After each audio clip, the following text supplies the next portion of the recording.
പാചകരസത്തിലേക്ക് എല്ലാവർക്കും സ്വാഗതം. ഇന്ന് 4 മണി പലഹാരമായിട്ട് ഉണ്ടാക്കുന്നത് ഒരു ബോണ്ടയാണ്. ചിലർ ഉണ്ടംപൊരി എന്നൊക്കെ പറയും. അതിന് ബോണ്ട, ഉണ്ടംപൊരി, പഴക്കേക്ക് എന്നൊക്കെയാണ് പറയാറ്. ചെറിയ ഗ്ലാസ്സിന് 1 ഗ്ലാസ് ഗോതമ്പ് പൊടി ആട്ടയാണ് എടുത്തിരിക്കുന്നത്. അതൊരു പാത്രത്തിലേക്ക് ഇട്ട് കൊടുക്കാം. ഇനി ഒരു ഗ്ലാസ്, ഈ ഗ്ലാസ്സിന് തന്നെ ഒരു ഗ്ലാസോളം അരിപ്പൊടി വേണം. അത് നമ്മൾ അപ്പത്തിൻ്റെ പൊടിയാണ് എടുക്കുന്നത്. അപ്പത്തിൻ്റെ പൊടി ഒരു ഗ്ലാസോളം അപ്പത്തിൻ്റെ പൊടിയുണ്ട്, അരിപ്പൊടി, അതും കൂടി ഇടാം. പിന്നെ ഇതിലേക്ക് കുറച്ച് ഉപ്പിട്ട് കൊടുക്കാം. മധുരമുള്ളതാണല്ലോ ഉണ്ടാക്കുന്നത്, അപ്പോൾ ഉപ്പ് കുറച്ച് മതി. പിന്നെ കുറച്ച് ബേക്കിംഗ് സോഡ, കുറച്ച് സോഡാപ്പൊടി, ഇത്രയും സോഡാപ്പൊടി അതും കൂടി ഇട്ട് കൊടുക്കാം. എന്നിട്ട് ഇത് നന്നായിട്ടൊന്ന് മിക്സ് ചെയ്തെടുക്കണം. ഇത് പഴം ചേർത്താണ് ഉണ്ടാക്കുന്നത്. അതിന് ഒരു പാളയംകുടം പഴമോ അല്ലെങ്കിൽ ഒരു ചിങ്ങമ്പഴത്തിൻ്റെ പകുതിയോ മതി. ഞാൻ ഒരുപാട് സാധനം ഉണ്ടാക്കുന്നില്ല, കുറച്ചേ ഉണ്ടാക്കുന്നുള്ളൂ. ക്വാണ്ടിറ്റി കൂടുമ്പം അതനുസരിച്ച് പഴമൊക്കെ ചേർക്കാം. അല്ലെ പഴത്തിൻ്റെ പാളയംകുടം പഴം നല്ലപോലെ പഴുത്ത പഴമായിരിക്കണം, അന്നേരം അതിൻ്റെ ചുവ ഇങ്ങനെ മുന്നിൽ നിൽക്കും. അത് വേണ്ട, അപ്പോൾ ആവശ്യത്തിന് ഇട്ടാൽ മതി. ഇത് മിക്സ് ചെയ്ത് വയ്ക്കുക. ഇനി ഇതിലേക്ക് കുറച്ച് ഞാൻ ശർക്കരയാണ് ചേർക്കുന്നത്. വേണമെങ്കിൽ നിങ്ങൾക്ക് പഞ്ചാര ചേർക്കാം. ശർക്കരയൊന്ന് ഉരുക്കിയെടുക്കണം.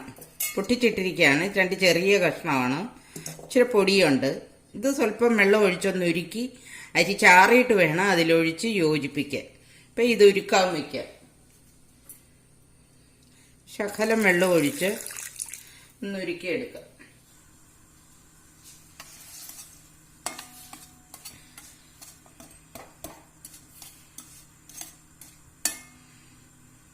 ഒരു പാളയംകുടം പഴമാണ് ഇതുണ്ടാക്കാനായിട്ട്.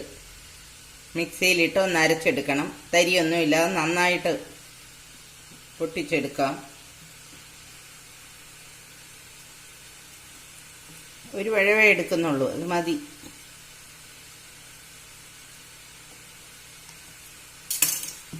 ഇതൊന്ന് അരച്ചെടുക്കാം.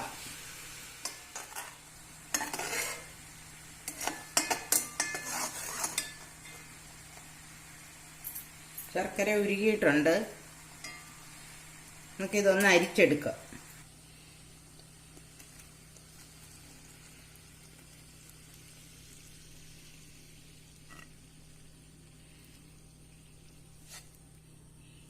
ഈ പഴം അരച്ചത് ഇതിലേക്കിടാം.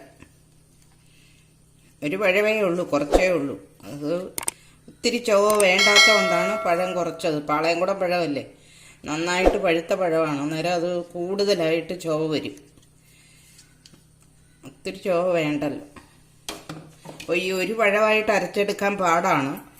അന്നേരം അതിനകത്ത് ഇച്ചിരി തരി ഉണ്ടാവും. നമുക്കതൊന്ന് കൈ കൊണ്ട് ഉടച്ചൊക്കെ റെഡിയാക്കാം.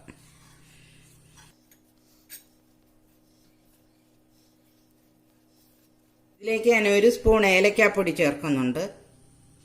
ഒരു ഫ്ലേവറിന് വേണ്ടിയിട്ടാണ് 1 സ്പൂൺ ഏലക്കാപ്പൊടി ചേർത്തിട്ടുണ്ട്. എല്ലാം കൂടെ ഒന്ന് മിക്സ് ചെയ്യാം.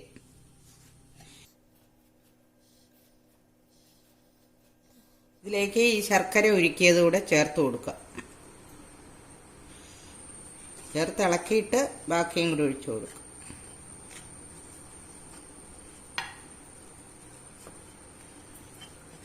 അതുകൂടെ ഒഴിച്ചു കൊടുക്കുക. ശർക്കര ഉരുക്കിയാൽ ഉടനെ തന്നെ അരിച്ചു വയ്ക്കണം, ഇല്ലെങ്കിൽ കട്ടയായി പോവും, കുറുകിപ്പോവും, പിന്നെ അരിക്കാൻ പറ്റില്ല. അതുകൊണ്ട് ശർക്കര ഉരുക്കി അടുപ്പയിൽ നിന്ന് ഇറക്കുമ്പോൾ തന്നെ അതൊരു അരിപ്പയിൽ കൂടെ അരിച്ച് വയ്ക്കുക.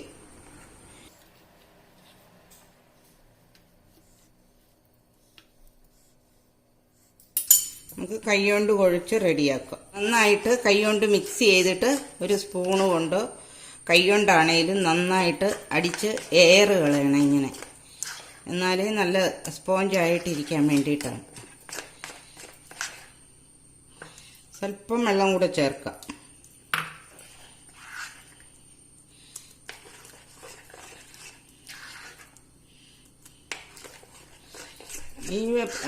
പരുവത്തിനേ ഇരിക്കാവുള്ളൂ.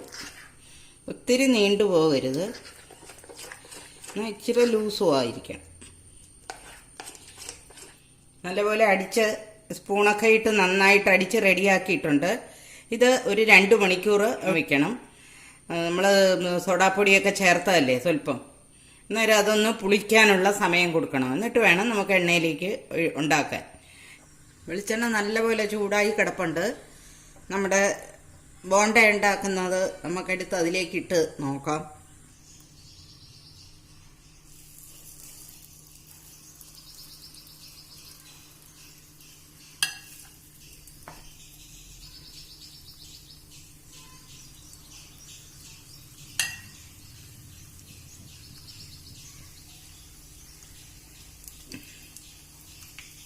പിന്നെ തവി കോരി അങ്ങോട്ട് ഒഴിച്ചാൽ മതി. അത് എണ്ണ കൂടുതൽ വേണം, നിറച്ച എണ്ണ ഒഴിക്കണം, എന്നാലേ പൊങ്ങി വരുവുള്ളൂ.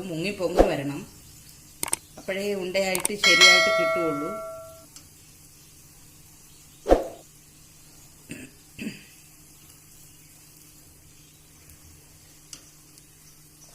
ഏറ്റവും സിമ്മിൽ വെക്കണം തീയ്.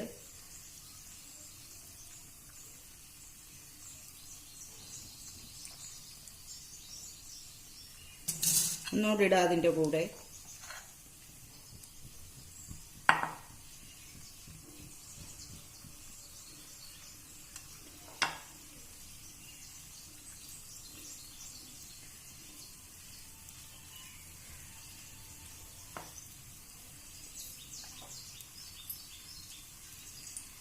ഉള്ളു വേകാനായിട്ട് താമസം ഉണ്ടാവും.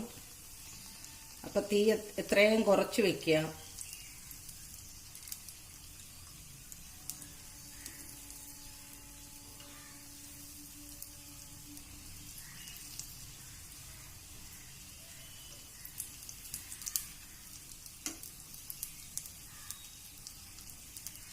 ചെറിയ വലിപ്പത്തിലാണ് ഉണ്ടാക്കുന്നത്.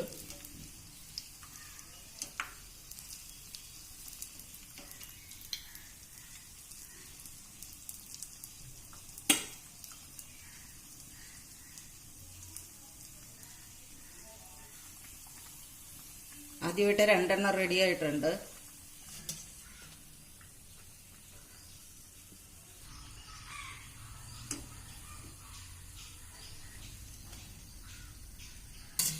ബോണ്ട റെഡി ആയിട്ടുണ്ട്.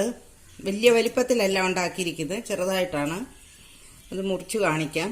നന്നായിട്ട് ഉള്ളൊക്കെ വെന്തിട്ടുണ്ട്, നല്ല ടേസ്റ്റാണ്. ഇത് ഒത്തിരി വലിപ്പത്തിൽ വേണ്ട. നിങ്ങൾക്ക് ആദ്യം ഉണ്ടാക്കുമ്പോൾ ചിലപ്പോൾ ഷേപ്പ് കിട്ടിയെന്ന് വരികയില്ല.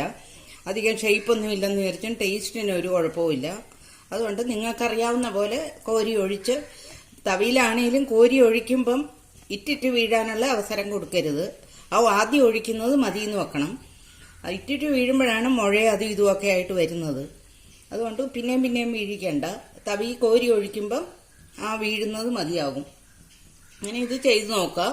ഒരു 2 മണിയാകുമ്പോഴേ നിങ്ങൾ കലക്കി റെഡിയാക്കി വെച്ചിട്ട് ഒരു 4 മണിയാകുമ്പോൾ ചൂടാൻ തുടങ്ങിയാൽ മതി. 2 മണിക്കൂർ നേരം അവിടെ ഇരിക്കണം, എങ്കിലേ പുളിച്ച് പൊങ്ങുള്ളൂ, എന്നാലേ നല്ല സോഫ്റ്റ് ആയിട്ടിരിക്കുകയുള്ളൂ. അതുകൊണ്ട് എല്ലാവരും ഇത് ചെയ്ത് നോക്കുക. ഇഷ്ടപ്പെട്ടെങ്കിൽ സബ്സ്ക്രൈബ് ചെയ്യുക, ലൈക്ക് ചെയ്യുക, ഷെയർ ചെയ്യുക. താങ്ക്